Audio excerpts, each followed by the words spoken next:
This is Dr. Chris's radio horror program on 91.3 FM, WCUW in Worcester, Massachusetts, with a recorded interview at Rock and Shock 2013 with Anthony C, Ferrante, and Jason Simmons, the director and one of the stars of this past summer's one of the biggest hits of the year, Sharknado, a Sci-Fi Channel original movie that blew out of the water, no pun intended, some of the other films of this past summer that weren't as entertaining as Sharknado was, according to film critic Leonard Maltin and Radio of Horror. Thank you guys for taking some time to do this interview. You're welcome. Thanks. How did Sharknado come together? The shark and a tornado, like, they saw each other, like, from across the room, and they were going, hey, you're kind of cute, and I like your teeth. And they kind of got together, and then they formed this sort of unstoppable force, and they decided, let's go on a crime spree together and destroy Los Angeles. So the thing is, the Sharknados in general, you think it's about destruction and it's about eating things, but what it really is, it's about stealing stuff from people. So they cause destruction, and then they send their other, like, grunt sharks in to go and steal jewels and money and people's teeth. He's making that up. I think we should go with that and not actually tell the true story. So, Baz, what was it like fighting the Sharknado? Well, we didn't really get to see much, so I would just say, how big is the shark? Where's the shark? Where's the tornado? How big is it? And then just use imagination. I didn't see anything till the end, until the screening. Were real sharks used at all in anything for any part of the movie? And maybe some of the stock shots that we used, but no, we never were near a single shark in the entire film. We had our fake shark and we had our digital sharks. But I actually, before we started shooting, I went to Vegas, and there was a shark exhibit at the Mandalay Bay. And so my family and I went there, and I just wanted to see how sharks moved and what they did, and just up front. And one of the things that was interesting that came about from that was I was reading a lot about the history of the sharks and stuff, and they went heavy into about shark finning, which I wasn't actually really aware of, and I thought it was horrifying, and literally, like, when I got back, it's like, okay, well, we got to do something about shark finning in the movie, and we did, and that was put into the opening of the film. So, but, the thing is that they're really fascinating creatures, and they're kind of scary, but they're very unique. When you got the script for Sharknado, what was your first impression about it? Had you done Sci-Fi Channel original monster movies before? No, never done anything like it. I'm a huge sci-fi fan, so when I read the script, there were so many special effects that it's hard to put it together because I'd never done that type of work. What was your previous background in? Mostly theater and TV, but not really sci-fi horror stuff. I've done maybe a couple, but it was interesting. There was so little time to think. So has being in Sharknado opened up a lot of doors for you now? Doors, I don't know about that's an interesting word. But back to Sharknado, the reason I signed on was watching Anthony's trailer for Hansel and Gretel. Okay. So once I knew who was going to shoot it, I could understand how it was going to be. Yeah, it has. Like, things are moving. I think for all of us, it's helped us all, get different projects. What was your favorite part about working on the movie? It was just a chance to do things that I normally don't get a chance to do. My 3 previous films were, I would call, straight horror.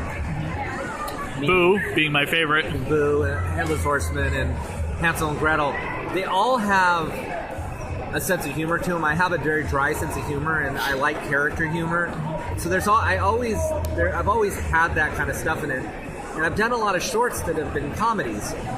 So Sharknado was actually a chance to kind of do heavy visual effects, but also to do more humor. I mean, but the humor that I like, not like in your face, but it's just the barstool stuff. I thought, we were talking about the barstool, and I thought he would have a barstool, and that's funny to me, of him running down the pier with the barstool. It's not overtly like, hey, we're making a joke here. It's just, it's funny to see John Hurt carry a barstool. So, it was a chance to have more toys and to play in a different arena, and show that I could handle a bigger film in action.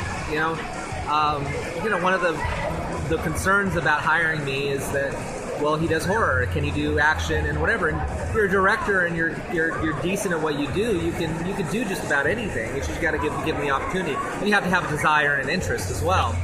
And I had an interest in doing this because at a certain point, I love the horror genre, but where it's going and what's being offered and what's available out there, we're still having the remnants of this sort of torture porn stuff. So there's still a lot of that stuff out there. We're kind of getting back to the ghost stuff, which I like, but it's all kind of the same. And there, if it means that there's an opportunity to do now a comedy or maybe an action comedy because Sharknado opened those doors, then great. I'm always going to be a horror guy, and I'm always going to do the horror genre. And monster movies, maybe, because this is technically a monster movie. Monster movies, but it just the thing that's great about it is that now I'm not just perceived as this one thing. It's like I got this, so I can go do a horror movie whenever I want. But now I have the doors open for people to perceive me in a different way. I did a commercial right after Sharknado. It's called a live action trailer or launch trailer for a video game app that. It's going to launch actually on Thursday on IGN. It's 2 minutes. It's downtown Los Angeles. These superheroes getting beat up by this creature, and then the heroes from the game show up. And 6 months ago, I would have been,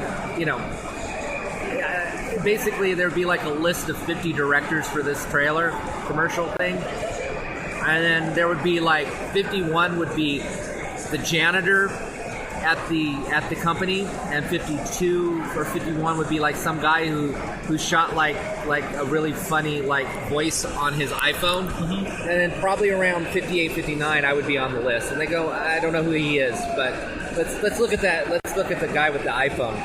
So they came to me right after Sharknado, and it was because of Sharknado, and we brought our team over and we did it. So that's the kind of cool part, is that getting that opportunity to be able to do something that I normally wouldn't get to do, because I just want to keep making movies.